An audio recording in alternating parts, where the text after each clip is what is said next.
നമസ്കാരം. ഉക്രൈന് സഹായമായി ബ്രിട്ടൻ നൽകിയ സ്വത്തുക്കൾ എല്ലാം തിരികെ നൽകണമെന്ന മുന്നറിയിപ്പുമായി റഷ്യയുടെ മരവിപ്പിച്ച കേന്ദ്ര ബാങ്ക് ഫണ്ടുകളിൽ നിന്നുമാണ് ബ്രിട്ടൻ ഉക്രൈന് പണം നൽകിയതെന്നാണ് റഷ്യ ആരോപിക്കുന്നത്. എന്നാൽ ഇത് അന്താരാഷ്ട്ര നിയമങ്ങളുടെ ലംഘനമാണെന്ന് റഷ്യൻ ഡുമ സ്പീക്കർ വ്യാസസ്ലാവ് വോളോഡിൻ വ്യക്തമാക്കി.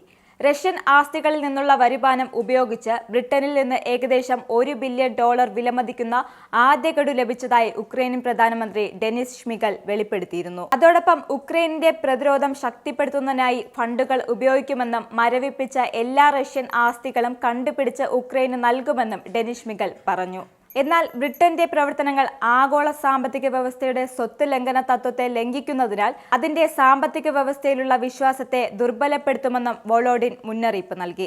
2022 റഷ്യ ഉക്രൈൻ സംഘർഷം രൂക്ഷമായതിനെ തുടർന്നാണ് പാശ്ചാത്യ രാജ്യങ്ങൾ റഷ്യൻ സെൻട്രൽ ബാങ്കിന്റെ ഏകദേശം $300 ബില്യൺ ആസ്തികൾ മരവിപ്പിച്ചത്. അതോടൊപ്പം ഈ ആകെ നിക്ഷേപത്തിൽ $200 ബില്യണിലധികം ബ്രസൽസ് ആസ്ഥാനമായുള്ള ക്ലിയറിംഗ് ഹൗസ് യൂറോക്ലിയറിലാണെന്നും $30 ബില്യൺ വരെ ബ്രിട്ടനിലാണെന്നും റിപ്പോർട്ടുകളുണ്ട്.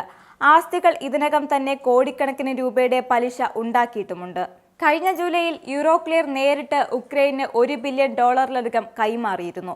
സൈനിക പുനർനിർമ്മാണ പ്രവർത്തനങ്ങൾക്ക് ധനസഹായം നൽകുന്നതിനായി ആസ്തികൾ പിടിച്ചെടുക്കാൻ ഉക്രൈൻ തങ്ങളുടെ പാശ്ചാത്യ പിന്തുണക്കാരിൽ സമ്മർദ്ദം ചെലുത്തി വരികയാണ്. മരവിപ്പിച്ച ആസ്തികളുടെ വിനിയോഗത്തെ ചൊല്ലി പടിഞ്ഞാറൻ രാഷ്ട്രങ്ങൾക്കിടയിൽ ഇപ്പോൾ തന്നെ ശക്തമായ ഭിന്നത നിലനിൽക്കുന്നുണ്ട്. പല യൂറോപ്യൻ യൂണിയൻ രാജ്യങ്ങളും കരുതൽ ധനം സ്വയം ഉപയോഗപ്പെടുത്താൻ മടിക്കുകയും അവയിൽ നിന്ന് ലഭിക്കുന്ന പലിശ എടുക്കുകയും ചെയ്യുന്നു. ആസ്തികൾ പിടിച്ചെടുക്കുന്നത് പാശ്ചാത്യ സാമ്പത്തിക വ്യവസ്ഥയെ തകർക്കുമെന്നും യൂറോപ്പിലുള്ള വിശ്വാസം ഇല്ലാതാക്കുമെന്നും ചിലർ ആശങ്ക ഉന്നയിച്ചിട്ടുണ്ട്. വ്യക്തമായ അടിസ്ഥാനമില്ലാതെ ഫണ്ടുകൾ സ്വീകരിക്കുന്നത് പാശ്ചാത്യ ധനകാര്യ സ്ഥാപനങ്ങളിലുള്ള ആഗോള ആത്മവിശ്വാസത്തെ ദുർബലപ്പെടുത്തുമെന്ന് അന്താരാഷ്ട്ര നാണയനിധിയും മുന്നറിയിപ്പ് നൽകിയിട്ടുണ്ട്.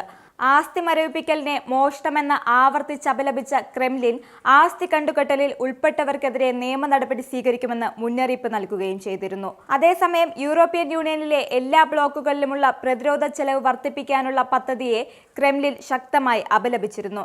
ഇത് ഉക്രൈനുമായുള്ള സമാധാന ശ്രമങ്ങൾക്ക് തടസ്സമാകുന്ന ഒരു ഏറ്റുമുട്ടലിലേക്കുള്ള പാതയാണ് തുറക്കുന്നതെന്നും ക്രെംലിൻ പറഞ്ഞു. ബ്രസൽസിൽ നടന്ന അടിയന്തര ഉച്ചകോടിയിൽ European commission president Ursula von der Leyen നിർദ്ദേശിച്ച യൂറോപ്പിനെ വീണ്ടും ആയുധമാക്കാനുള്ള €800 ബില്യൺ പദ്ധതിക്ക് യൂറോപ്യൻ യൂണിയൻ നേതാക്കൾ അംഗീകാരം നൽകിയിരുന്നു. യൂറോപ്യൻ യൂണിയൻ അതിന്റെ സൈനികവൽക്കരണത്തെക്കുറിച്ച് പ്രത്യേകിച്ച് പ്രതിരോധ മേഖലയിൽ സജീവമായി ചർച്ച ചെയ്യുന്നു എന്നും ക്രെംലിൻ വക്താവ് ദിമിത്രി പെസ്കോവ് പറയുകയുണ്ടായി. നടപടികൾ പ്രാഥമികമായി റഷ്യയെ ലക്ഷ്യം വച്ചുള്ളതാണ്. ഇത് തീർച്ചയായും ആശങ്കാജനകമാണെന്നും ക്രെംലിൻ വക്താവ് കൂട്ടിച്ചേർത്തു. എന്നാൽ യൂറോപ്യൻ യൂണിയനെ മാറ്റി നിർത്തി ഉക്രൈൻ സംഘർഷം പരിഹരിക്കാൻ റഷ്യയും അമേരിക്കയും ആരംഭിച്ച നടപടികൾ പുരോഗമിക്കുകയാണ്. ഈ നീക്കം യൂറോപ്യൻ യൂണിയനിൽ നിന്ന് വലിയ അപലപത്തിന് കാരണമാകുകയും ചെയ്തിരുന്നു. യൂറോപ്യൻ യൂണിയന്റെ ആക്രമണാത്മക നിലപാട് സമാധാന ചർച്ചകളിൽ പങ്കെടുക്കാൻ യോഗ്യമല്ലാതാക്കി എന്നായിരുന്നു റഷ്യ വാദിച്ചത്. ഉക്രൈനിനുള്ള അമേരിക്കൻ സൈനിക സഹായം ട്രംപ് ഇതിനോടകം നിർത്തിവെക്കുകയും ചെയ്തിട്ടുണ്ട്. ഇത് ഉക്രൈനെ പിന്തുണയ്ക്കുന്നതിനുള്ള ഫണ്ടുകൾക്കായി ബ്രസൽസിനെ നെട്ടോട്ടം ഓടിക്കുകയാണ്. നിങ്ങൾക്കും ആനന്ദ മീഡിയയുടെ പ്രേക്ഷകരിൽ ഒരാളാകണ്ടേ?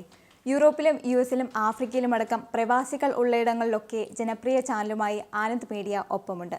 ഏഷ്യാനെറ്റ് ഫ്ലവേഴ്സ് അടക്കം നിങ്ങളുടെ വിരൽത്തുമ്പിലെത്തും. ആദ്യം റോക്കു ബോക്സ് സ്വന്തമാക്കുക.